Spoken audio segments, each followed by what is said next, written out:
Hello friends, நம்ம YouTube சேனலில் Hosur and Hosur industries பற்றி நிறைய வீடியோஸ் பார்த்துட்ருக்கோம்.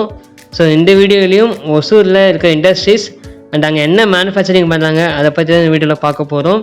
ஒசூரில் நிறைய இண்டஸ்ட்ரீஸ் இருக்குது. ஸோ எல்லா இண்டஸ்ட்ரியும் ஒரே வீடியோவில் பார்க்க முடியாது. இது பார்ட்டாக தான் வரப்போகுது. இந்த பார்ட் 1ல் ஒசூரில் இருக்க ஆட்டோமொபைல் இண்டஸ்ட்ரீஸ் அண்ட் அங்கே எந்த மாதிரியான ப்ராடக்ட்ஸ் மேனுஃபேக்சரிங் பண்ணுறாங்கன்னு பார்க்க போகிறோம்.